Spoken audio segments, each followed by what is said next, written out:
So you give your kid a crisp £5, you blink and it's gone. Not lost in the washing machine, gone. Not accidentally fed it to the dog, gone. I mean, poof, evaporated in exchange for glow-in-the-dark slime, sour laces, and a pen shaped like a farting llama. You ask, where did it go? And they say, what do you mean? I needed that rainbow notepad. Right, cool, we are raising small humans with zero clue about how money works.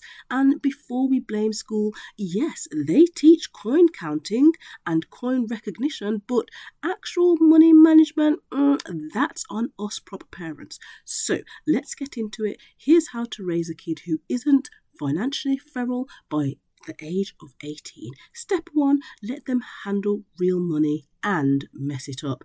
Kids don't learn money sense by hearing money doesn't grow on trees. They learn it when they walk into a shop with £5, fall in love with a £6.99 plush giraffe, and realise life is pain. So give them real money, real pocket money, real birthday dosh, real you hoovered the car without whining bonus pounds, and let them choose what to do with it, even if that choice is deeply tragic. You can say to them, you spent all of it on a glittery pen that smells like bubblegum, and they'll respond, yeah. And you say, and now you can't buy the Pokemon cards you really wanted, and they realise that's not failure, that's learning. Number 2, use a magic formula. Spend, save, give. That one's simple and absolutely brilliant. Teach them to split their money into 3 jars, boxes, envelopes, old socks, or whatever works. 1 is for spending on things like slime, sweets, and chaos. The next one is for saving, for big dreams like a Lego spaceship or karaoke flamingo. And the last one is for giving, for sharing, or bribing their sibling with a chocolate to be quiet. Make it visual. Draw on the jars, use emojis, whatever they need. And then when they get some money, say, fantastic, let's do your split. They'll feel like a mini finance boss because suddenly they're in control, and that's the point. Step number 3, let them fail small so they don't fail big later. Now, here comes the tricky bit. Let them make absolute nonsense decisions with their money. And yes, they will. They're going to blow the whole lot on a bendy pencil that snaps in 3 days. They're going to ignore the save jar and regret it instantly. They're going to forget the give jar exists, just like us adults forget our gym memberships exist. But we're a proper parent. Don't swoop in, don't top it up, because they look sad. Just say, that stings. What are you going to do differently next time?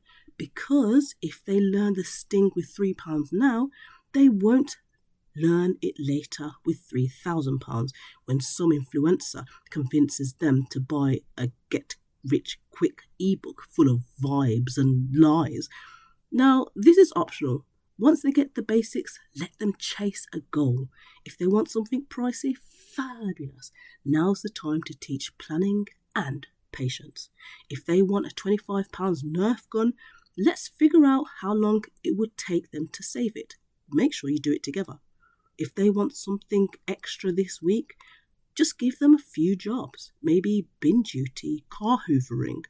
Yeah, it's basically character building. Welcome to parenting. And here's a bonus trick for those fabulous proper parents out there. If your kid wants everything in their shop, which they occasionally do, just say to them, cool, yeah, you can have it. Just add it to your wish list, and then guide them straight back to those good old jars. And eventually they're going to start asking, is this worth it? And that's your parenting mic drop. Of course it's worth it. Look how much they've got in savings. And yes, you have to model it too, because you're a proper parent. Now, no one wants to hear it, but you have to walk and talk the talk. If you tap your card like it's a wand and say, we're broke, while sipping your £6 ice oat latte, if you keep buying highlighters for your new budgeting journal that you've only used twice, your kids are going to notice. So instead, say, I'm saving for something special. I'm choosing not to buy that today. Or let me check my budget first. You don't have to be perfect. You just have to be real. Because, we are bringing up resilient kids, not rich kids. Of course, if they get rich in the process, that's fabulous. Your kid might not grow up to be a stockbroker or a crypto person, but they'll grow up. So they're going to need to learn delayed gratification, they're going to need to track where their money's going, and they're going to need to be able to bounce right back after they waste it on something ridiculous, because that's life.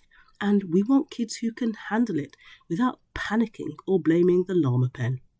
Now, if you love this, make sure you subscribe to Proper Parent for more. Why didn't anyone tell us this? Parenting wins. Make sure you drop a comment. We want to know what's the worst thing your child has ever spent money on, because we're collecting stories for science and for comfort. Wink, wink. And remember, 3 jars, 1 calm parent, 0 glitter emergencies, and I'll see you on the next one.